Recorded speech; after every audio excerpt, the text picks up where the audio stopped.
হঠাৎ করে যখন আমাদের একই দিনে দুইটা ইনভিটেশন চলে আসে আর আমরাও কোনো রকমের দ্বিধা না করে সবাই মিলে হইচই করতে করতে দুই জায়গায় দাওয়াত খেতে চলে যাই, তখন কি পরিমাণ আনন্দ হয় এটা এই পুরোটা ব্লগ দেখলেই আপনারা বুঝতে পারবেন। প্রথমেই আমরা চলে যাই বড় মামার বাসায়, আমার বড় মামা শ্বশুরের বাসায়। সেখানে আমাদের লাঞ্চের দাওয়াত ছিল, তো আমরা যেতে একটু লেট করে ফেলেছি, গিয়ে দেখলাম যে আমার সব জায়েরা তাদের খাওয়া দাওয়া হয়ে গেছে। তারপরে আমরাও খেলাম, খেয়ে তাদের বাসার নিচে চলে গেলাম। তাদের বাসার নিচে বেশ একটা মেলা টাইপের বসে, সবাই বেশ ধুমিয়ে শপিং করলো। ইভেন আমি বার্থডে গিফট হিসেবে একটা মগও পেয়ে গেলাম, because my birthday is coming so happy happy shopping.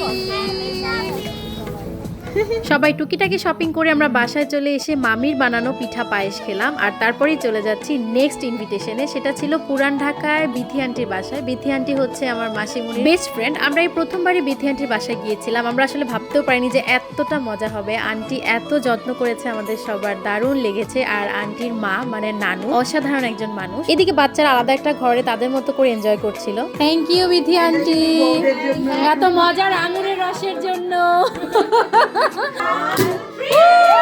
এই তো সাডেনলি আমরা এত মজার আঙুরের জুস পেয়ে তো সবাই অনেক হ্যাপি হ্যাপি হয়ে গেলাম। আর এইদিকে আন্টি এত মজার মজার খাবারের আয়োজন করেছিল। পুরান ঢাকার একদম ফেমাস ক্রাম্প চাপ যেটা, সেটাও আমরা খেয়েছিলাম। তারপরে আর কি ধুমিয়ে নাচানাচি শুরু হয়ে গেল, বাচ্চারা তাদের মতো করে নাচছিল। এরপরে আমার যা এসে তার ক্যালমা দেখালো। আমার এই যা খুব সুন্দর নাচে, তো চলুন আমরা তাদের নাচটা একটু উপভোগ করি।